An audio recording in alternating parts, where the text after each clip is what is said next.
साथियों, आज बहुजन नायक मान्यवर साहब कांशीराम जी का 15वां परिनिर्वाण दिवस है। इस मौके पर विभिन्न पुस्तकों, बुद्धिजीवियों से वार्ता के आधार पर और जो मान्यवर साहब कांशीराम जी के साथ संघर्ष के दौर में रहे हैं, उनमें से चुनिंदा लोगों से बातचीत के आधार पर ये जो कुछ मैं पढ़कर के आपको सुना रहा हूँ, ये उसी पर आधारित है। भारतीय राजनीति में ऐसा पहले कभी नहीं हुआ और दूसरी बार ऐसा कब होगा, ये सवाल भविष्य के गर्भ में है। लगभग 50 साल की उम्र में एक व्यक्ति वर्ष 1984 में एक पार्टी का गठन करता है और देखते ही देखते देश के सबसे बड़े राज्य उत्तर प्रदेश, जहां से लोकसभा की 85 सीटें थी, में इस पार्टी की मुख्यमंत्री शपथ लेती है। यह पार्टी पहले राष्ट्रीय पार्टी और फिर वोट प्रतिशत के हिसाब से देश की तीसरी सबसे बड़ी पार्टी बन जाती है। जिस व्यक्ति ने इस पार्टी का गठन किया वह बेहद साधारण परिवार से संबंधित था, उस समुदाय से जिसे पढ़ने लिखने का हक नहीं था और जिन्हें छूने की शास्त्रों में मनाही थी। यह चमत्कार कितना बड़ा है, इसे समझने के लिए बीजेपी, जनसंघ और कांग्रेस जैसी मुकाबले की दूसरी पार्टियों को देखें, जिनकी लंबी चौड़ी विरासत है और जिन्हें समाज के समृद्ध और समर्थ लोगों का साथ मिला है।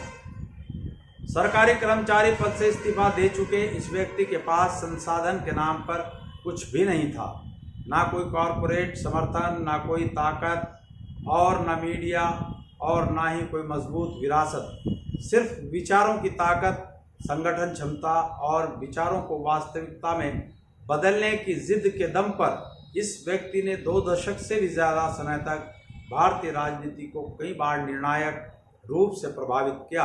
दुनिया उन्हें बहुजन नायक मान्यवर साहब कांशीराम जी के नाम से जानती और पहचानती है। कांशीराम ने जब अपनी सामाजिक राजनीतिक यात्रा शुरू की तो उनके पास पूंजी के तौर पर सिर्फ एक विचार था।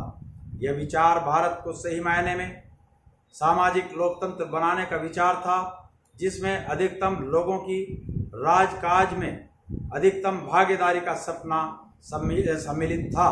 कांशीराम अपने भाषणों में लगातार बताते थे कि वह मुख्य रूप से संविधान ड्राफ्टिंग कमेटी के चेयरमैन, वर्ल्ड इंसाइक्लोपीडिया, बाबा साहब डॉक्टर भीमराव अंबेडकर और उनके साथ क्रांतिकारी विचारक ज्योतिबा फुले के विचारों से प्रभावित रहे हैं। वर्ष 1980 में लखनऊ में एक सभा में उन्होंने कहा था कि अगर इस देश में फूले पैदा ना हुए होते तो बाबा साहब को अपना कार्य आरंभ करने में बहुत कठिनाई होती। कांशीराम ने बहुजन का विचार भी फूले की शूद्राति, अतिशूद्र, ओबीसी और एससी की अवधारणा का विस्तार करके ही हासिल किया। कांशीराम के बहुजन का अर्थ देश की तमाम वंचित जातियां और अल्पसंख्यक हैं, जिनका आबादी में 85% का हिस्सा है। कांशीराम मानते थे कि देश की इस विशाल आबादी को राजकाज अपने हाथ में लेना चाहिए। वे इसे सामाजिक लोकतंत्र की स्थापना और देश के लिए अनिवार्य मानते थे।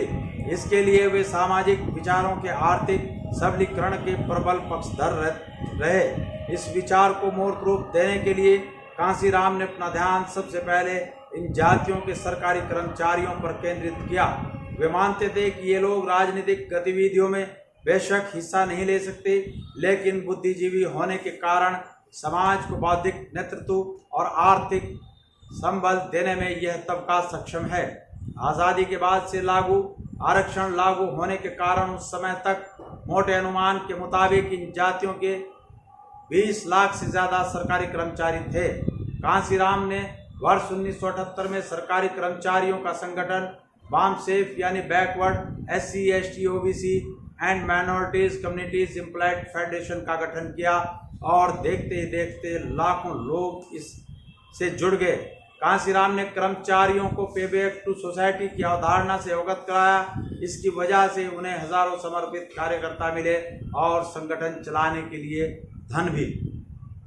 बामसेफ ने वर्ष 1980 में एक महत्वपूर्ण कार्यक्रम के तहत 9 राज्यों के 34 स्थानों पर चलता फिरता अंबेडकर मेला सफलतापूर्वक आयोजित कर स्थापित कर दिया कि कांशीराम जो सपना देख रहे हैं उसे आगे बढ़ाने का रास्ता खुल चुका है। इसके बाद पहले राजनीतिक संगठन के रूप में कांशीराम 1981 में DS4 यानी दलित शोषित समाज संघर्ष समिति का गठन करते हैं और वर्ष 1984 में BSP यानी बहुजन समाज पार्टी की स्थापना करते हैं।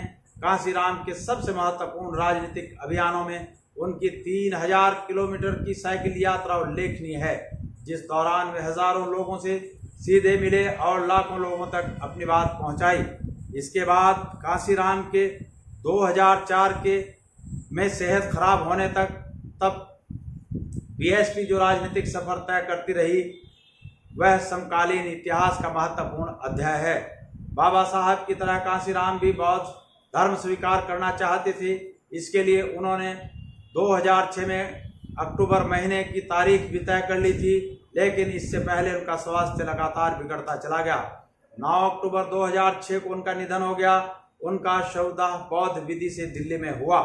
कांशीराम की राजनीतिक विरासत पर विचार करते हुए इस बात का ध्यान रखा जाना चाहिए कि वे भारतीय राजनीति के पहले शख्स हैं कि जिन्होंने दलितों को शासक बनने का न सिर्फ सपना दिखाया, बल्कि उसे साकार करने का रास्ता भी बताया। राजनीतिक उद्देश्यों के लिए साधन की पवित्रता के हिमायती वे कभी नहीं रहे। राजनीतिक समझौते की सवारी करते हुए अपनी विचारधारा की राजनीति को लगातार नई ऊंचाइयों तक ले जाते रहे। उन्होंने पवित्रतावाद की जगह अवसर को सिद्धांत में तब्दील कर दिया।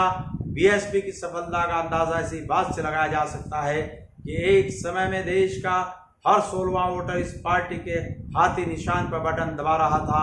अपनी राजनीति को कामयाबी तक पहुंचाने की दिशा में कांशीराम को मिली सफलताओं ने उनके व्यक्तित्व को वह चमक दी जिसकी कोई भी राजनेता सिर्फ कामना ही कर सकता है। मान्यवर साहब कांशीराम के जाने के बाद इस कारवां को बाम से भारत मुक्ति मोर्चा के राष्ट्रीय अध्यक्ष मान्यवर वामन मेश्राम साहब आज बखूबी निभा रहे हैं। आप लोगों को पता होगा कि जब बाबा साहब डॉक्टर भीमराव अंबेडकर हमारे बीच थे, तब उनके अनुयायियों ने उनसे पूछा था कि बाबा साहब बहुजनों के लिए आपका अंतिम संदेश क्या है। तब बाबा साहब ने कहा था कि भारत के बहुजनों के लिए मेरा यही अंतिम संदेश है कि जिस कारवां को मैं मनुवाद, नेहरू, गांधी से लड़ झगड़ कर, घोर प्रताड़ना झेल कर इस मुकाम तक लाया हूँ, मेरे समाज के लोग इस कारवां को आगे बढ़ाएं। अगर मेरे समाज के लोग इस कारवां को आगे भी नहीं बढ़ा सकते तो कम से कम इस कारवां को पीछे भी ना जाने दें और यहीं रोक करके बैठ जाएं। साथियों, आज आपको मान्यवर साहब कांशीराम के परिनिर्वाण दिवस पर यह तय करना है कि जिस महान पुरुष ने, जिस बहुजन नायक ने मरे हुए डॉक्टर अंबेडकर को जिंदा करके बहुजनों को हुक्मरान बनाया था और एक नहीं 4-5 बार उत्तर प्रदेश में सरकार बनाकर आपको वो ताकत बख्शी थी जो जिसके लिए बाबा साहब ने अपना पूरा जीवन लगा दिया।